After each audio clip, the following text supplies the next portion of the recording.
debate over fluoride in your drinking water, the issue heating up now on a federal level. Utah is the first state to remove it entirely. Florida may follow. So what does all this mean for Georgia? Atlanta News First reporter Abby Casoras explains.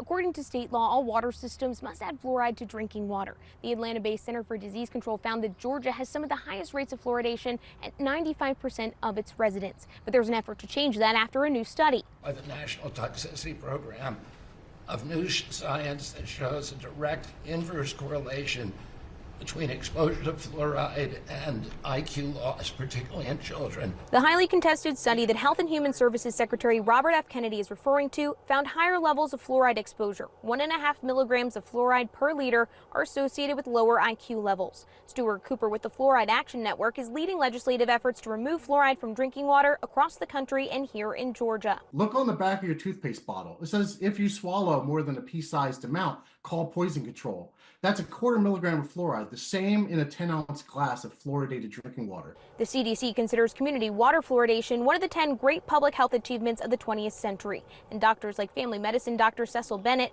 calls the study a one-off. He points to other studies that show fluoride in drinking water can decrease tooth decay by 25%.